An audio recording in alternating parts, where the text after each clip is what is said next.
Good morning, students, and welcome back to this session. I'll be talking to you about the short story, Leo Tolstoy's very famous short story, How Much Land Does a Man Need?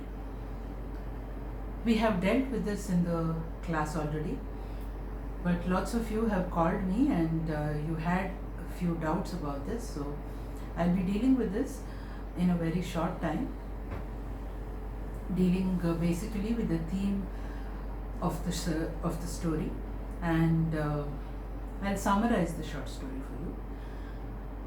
So, what is this story basically about? This story, like the very famous novelist once said, James Joyce once said, is perhaps the most beautiful short story ever written. And why does Joyce say that?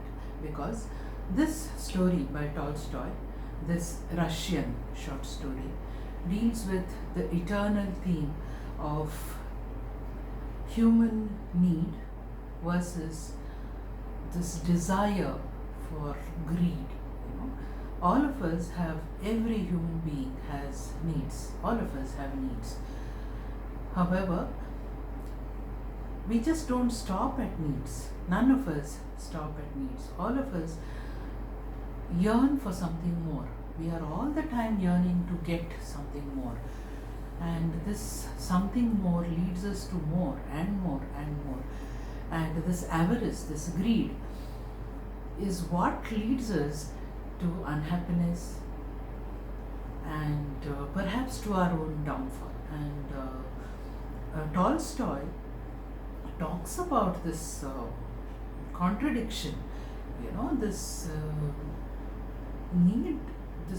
need in ourselves of trying to find happiness, trying to find some kind of fulfillment and satisfaction by running behind something, thinking about getting satisfaction by running behind something that we think we need, and then finding our own destruction and being destroyed by our own greed, not knowing when to stop. This is what the entire story talks about. And he does this in a very simple way. He uses a parable, almost like how Jesus does it in his parables. Tolstoy also does this in this short story. So, what is this story about? Now, the story is about a very simple man called Pahom, who lives in a village with his wife and children. And Pahom is a peasant, a farmer. He has a small farm, a small holding. He has a little family. One day, the story starts with this. Pahom's wife, has a visitor. Her sister comes from the city, and the sister is very a show-off kind. She comes and she sits and she starts talking very grandly about how they live in the city, and how the fun things that they do in the city, and the gardens that they have in the city, the theaters that they have in the city, and all the fun things that they do in the city. Pahom's wife says, it's all right, we live roughly in the village, but it's fine. Even though if they live roughly, they are satisfied with the life that they have. And Pahom is lying down on his bed, and somehow he feels a little awkward listening to his wife trying to defend the little things that they have. And he feels, if I just had enough land, if I just had that enough land, my wife need not feel so defensive about everything. Unfortunately, at this time for Pahom, the devil is sitting right there, just behind the stove, the oven. The devil is sitting there, and he starts laughing to himself. And the devil says, oh, is it like that? Then I am going to give you as much land as you need. however much land that you need, I am going to give you that land, and let's see what will happen. And to make the long story short, it somehow comes to such a pass that Pahom comes to get some land in the village itself. Pahom, like I told you, is a small farmer in that village, and he always gets bullied there by the big farmers. And now, in some way or the other, I won't go into the details, he comes to buy some land there. And as time goes by, within a year, he sort of becomes a prosperous farmer. He works hard, of course. He works very hard, and as he works hard and as he becomes prosperous, you notice that Pahom starts changing. His behavior starts changing. Earlier, he was the one who was being bullied. Whenever his cows used to stray into the bigger landlord's land, he was the one who's, the cattle, they do not respect boundaries. And now, the smaller landlords or the farmers' cattle, they do the same thing. They do not know that this is Pahom's land now, and they generally stray into Pahom's land. And Pahom does not understand now, He starts doing exactly what those bigger landlords used to do to Pahom, and he starts quarreling with the smaller landlords or the smaller farmers. He starts dragging them to court. He starts quarreling with the elders. He starts, in fact, quarreling with the judges. He becomes the biggest bully in the village. In fact, he becomes so quarrelsome with everybody that the entire village becomes very angry with Pahom. Pahom is a very hard-working person, however, and he starts buying all the land around him. He becomes a very prosperous farmer there. In fact, he could have lived quite happily there with all the land that he had bought. However, he is not satisfied, he is not happy, because he realizes that everybody in his village now hates him. Just then, somebody from the neighboring village comes and tells him that the land in the Volga, near the Volga, is very, very nice. The wheat there is extremely good, and if Pahom can go and buy land there, because people are giving 25 acres per person there, and because Pahom has 5 children, the 3 children, and with Pahom and his wife, there are 5 in all. He can get 125 acres in all. It's very good. Pahom feels very happy, but because he's a cautious person, he goes there, he finds out if it is true, and very soon he sells all his holdings in this village. He packs up everything, he goes there. Now think about what he's done here. If he was a person who had any affection for his village, any affection for the people who had lived here, and any affection for all the people he had grown up with, would he have done it? When you think about what he has done, you realize that his greed for money and his greed for being a bear, for his avarice has taken over Pahom's all other desires, and he has literally cut himself off from everything that is human, and so he cuts all his other ties and he goes in search of money. And when he goes there, he takes the land that is offered to him, the 125 acres, and once again he starts this process, of growing wheat and all that. And once again he comes across certain difficulties, and to make the long story short again, he again wants to grow bigger there, and he tries to buy more land.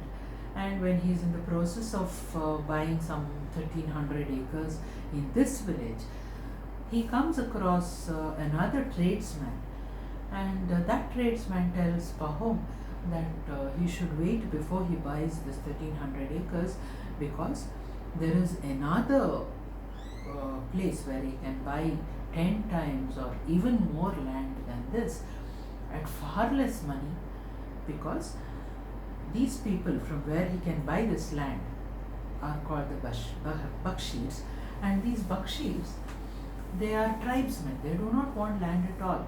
These are very happy, merry people. All you have to do there is just offer them gifts, be nice to them, and they'll give you as much land as you want. And Pahom is really, surprised and intrigued. What kind of people are these? He takes all the details from this tradesman, and he decides that he'll go there and find out. And he asks his wife to look after his farm and the homestead. He buys gifts for this tribe's people, tea and gowns and all this stuff.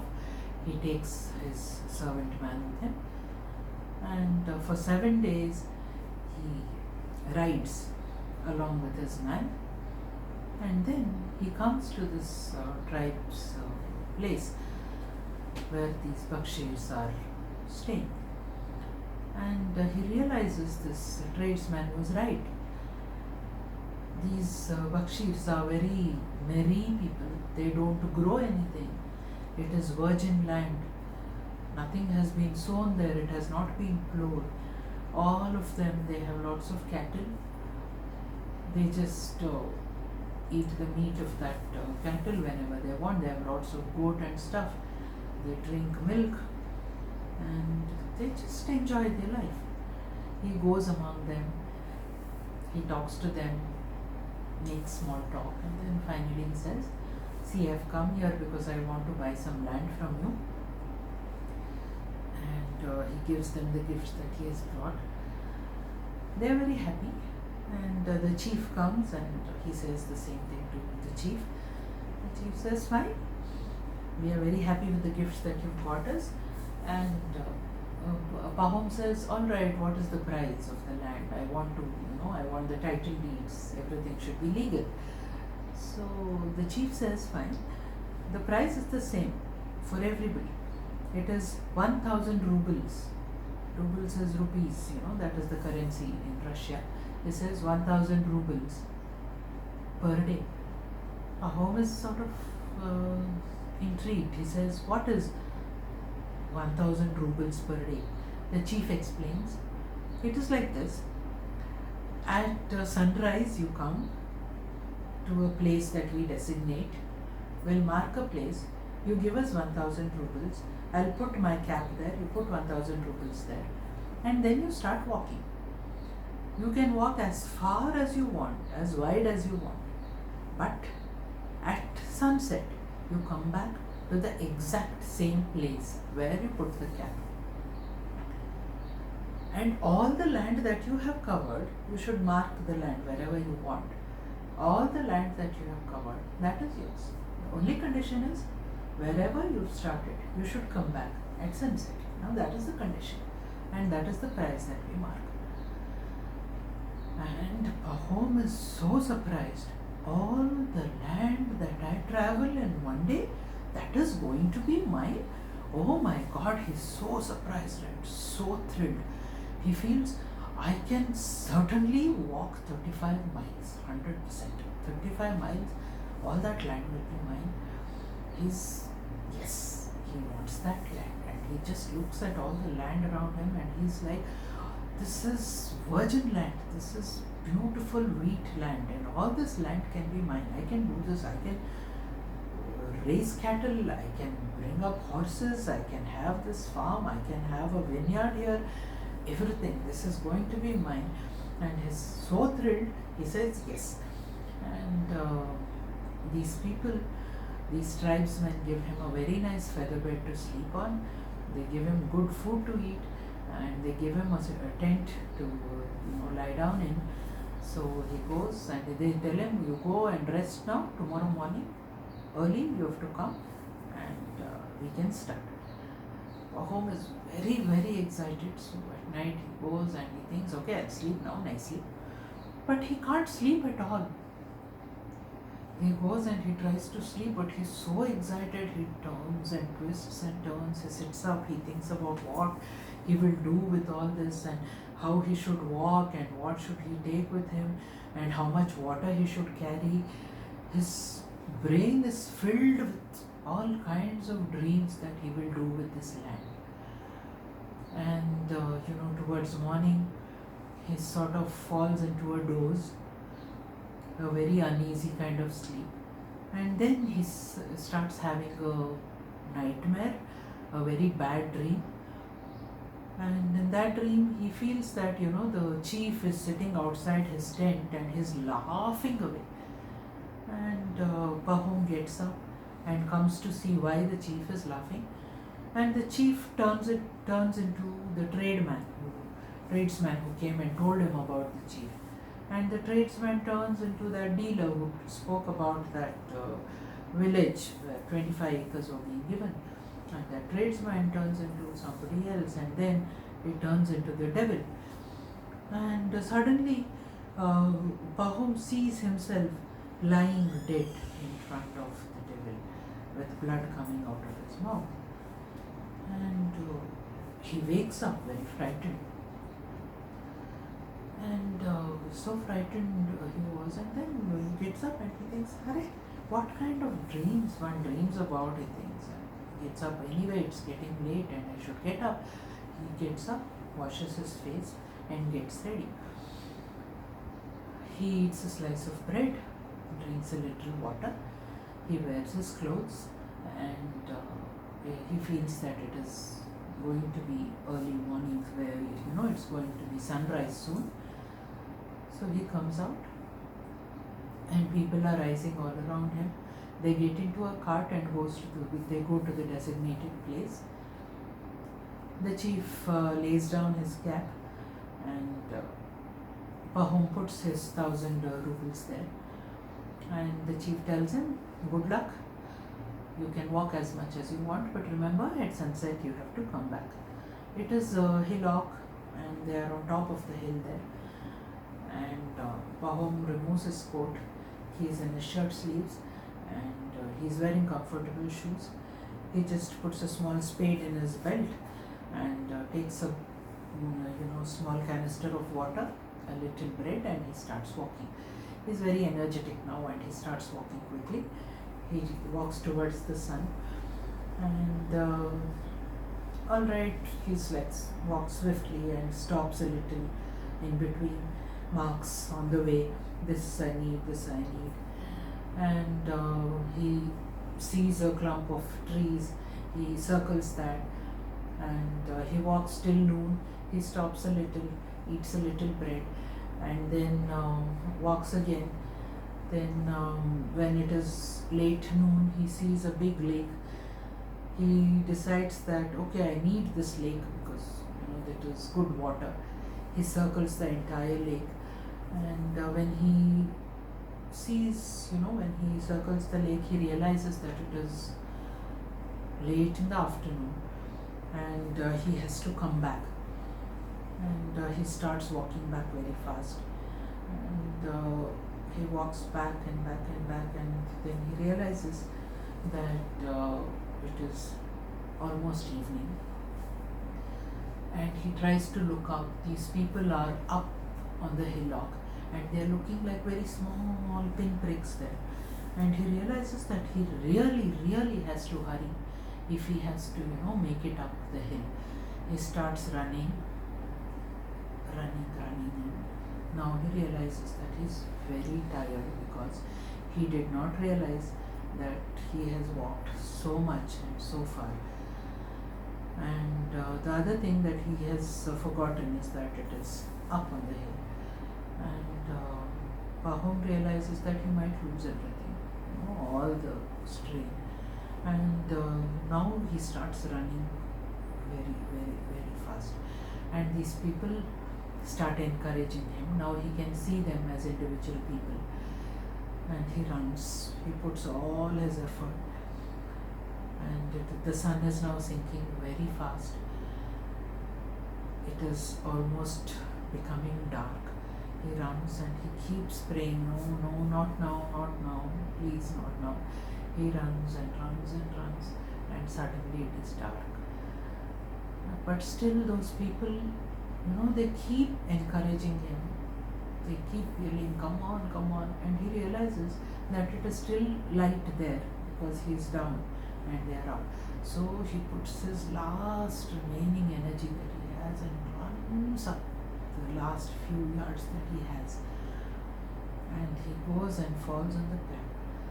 And the chief, he says, oh, this man really has spirit. He really wanted this land.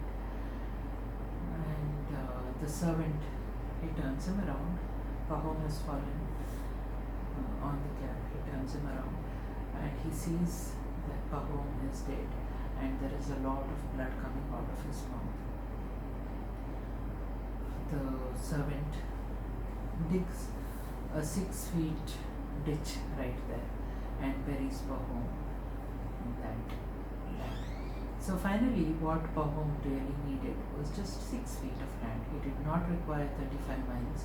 He did not require all that land at all. Now, what does this story really tell us? Like I told you before, this story, through the story, Tolstoy is bringing this contradiction to the fore, this mad greed that takes hold of us. Whatever we have, we are never satisfied. It might start with a simple phone. It might start with a simple car. It might start with a simple house. Whatever we have, we are never satisfied. Human beings are never satisfied. We are all the time looking for more, looking for something better. And this, thirst for something better, it need not be for something better. It might be greed all the time, avarice, which will finally take us towards our own destruction. It might be the destruction of our own world, ourselves, maybe the environment. We might even extend it to the world, to our ecology. We can extend it to the whatever we are seeing today, to the epidemic that we have caused, to this mad technological problems that we have caused today, whatever. But it can be, confined to our own selves. You can bring it to ourselves and whatever we are doing to our own selves, to our families. So this is what Tolstoy is talking about in this story. And you should also think about what Gandhiji says. The world has enough for everybody's need, but not enough for a single person's greed. You remember this saying by Gandhiji. And I hope I have made sense, and I hope I have clarified your doubts in this video. Thank you so much, and I hope if you have any problems that you will talk to your teachers about it. And I do hope that you can clarify your doubts about exams or about anything by calling the college and talking to your teachers rather than depending on social media or any requests. Thank you so much.